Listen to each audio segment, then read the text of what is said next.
Hey everyone, Aaron here. Welcome back to another anime review. Today we look at episode 17 of ReZero. Now, last week we had what I called it a dragon or a whale, and guess what? I was right the second one. It was a whale. It's actually the white, according to them, the white whale, which apparently is something that dwells in the fog, and it's a Malbeast technically. Now, we have Subaru and Rem trying to escape the carnage this thing is causing, where it's destroying everything. And I'll be honest with you guys and girls, I really wasn't a huge fan of this part. Like, I mean, this is the only part of the episode I wasn't a huge fan of. And I know this, so stick around, don't be like, oh no, I didn't hate the episode. The episode was great. I'll say that right now. But this part was a little bit kind of mad at me. I mean, it's a typical thing. I was kind of laughing more than I was worried about anything happening at first. Rem goes in, beats the crap out of the whale at the head at least, but that thing is huge. It doesn't let off, and they're actually getting all the carriages around them being destroyed left to right.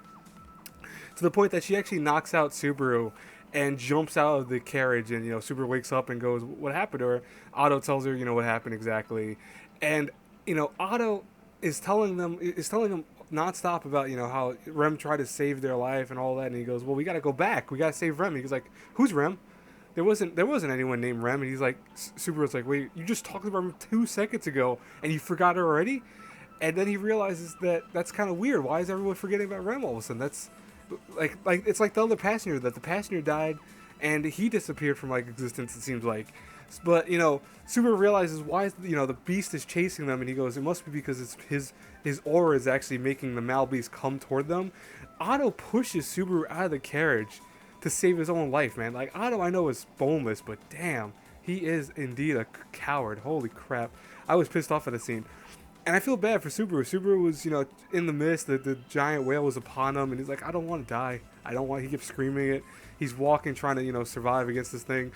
And then, as that, the whale disappears.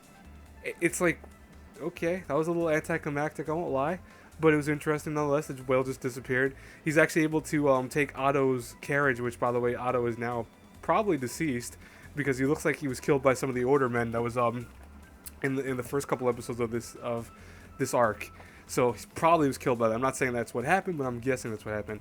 Subaru was actually able to get all the way back to the village, and he's actually on time this time because all the villagers are still alive, including the kids. And they actually are able to help Subaru out. And Subaru was then brought back to the mansion, healed up by Amelia, behind the scenes. And, Ram's like, so what happened to you, Subaru? What happened? What were you doing, And he talks about how, he failed to save Ram, and he's so sorry to her. And she says, who is that? So, yeah, so it seems like I'm just going to put a theory out here, but most likely anyone that comes in contact with the whale that's killed by it ceases to exist in the world at all. Everything that Rem owned in her room and everything is completely gone, to the point that, Subaru was like, so she doesn't exist? And it's just simple as that. Now, he decides, what, he can't worry about that right now. His original mission still stands. He goes and sees Amelia, and despite, their kind of troubled water, they're actually happy to see one another. And he says, hey, listen, we got to get you out of here. And she doesn't understand it. He's like, listen, you have to understand. He convinces her so much that, something's bad's going to happen, but she doesn't believe him. She can't fully trust him. And it's understandable after what happened the last several episodes. But, he's like, okay, you know what, fine. I'm going to tell you I don't care if I'm going to get killed by the creature, always trying to attack its heart, the witch's curse. He's going to tell her about return to death. And when he does, though, something very interesting happens where the shadow hand that always tries to kill him, comes out and caresses his heart. It doesn't squeeze it, it just caresses it. And it caresses his mouth. And he's like, what, what just happened? All of a sudden, Amelia is dead in front of him.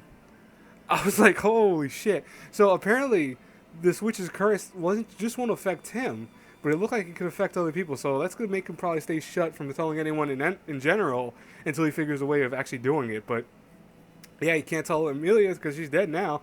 And Beatrice actually comes in and goes, "Oh yeah, what are you looking at?" And she's like, she almost like does. It seems like I've predicted this was gonna happen. I guess I don't want to say she is predicting it, but it seemed like she did. She actually says, "I'm gonna stay behind and protect the mansion from all the stuff that's about to happen." And he's like, "Wait, what?" And he asks her to kill him, but she won't do it. She refuses.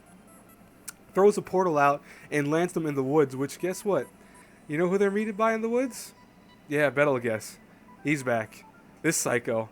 Now, he attacks Subaru and, is really just on stop with this freaking craziness that Betelgeuse is known for. To the point that he actually is going to rip Amelia apart with his shadow hands, which apparently Subaru can see. because I guess the mark of the witch actually allows him to see certain powers like that. Not before he's stopped by a certain someone. That is Puck. And oh boy, Puck is not happy looking, nor is Puck his cutesy self. Yeah, he's pissed. So, Beatrice did say that Puck was alive, even though Puck was attached to Amelia. He's first and foremost a spirit that's attached, so it's not like he's dead. But he goes, what are you doing with my daughter? So if that confirms, by the way, guys and girls, that creature that we saw, the giant form, was indeed Puck, because he called again, my daughter. And I want to see what's going to happen next week's episode. So overall, weak start. I'm not saying I think there's anything wrong with the start, but me personally, I thought it was kind of like a little kind of more comedic than it should have been. I know it's trying to be disturbing the very couple of first minutes, but it's not to me. It gets disturbing when everyone starts forgetting about Rem to me. That's disturbing as hell. But overall, solid episode. I had no issues with it. Can't wait till next week's episode. Anyways, guys and girls, whole nine. Subscribe, hit the share button, hit the like button. It helps me out a lot. And I will talk to you all later. Have a great day, people. Bye-bye.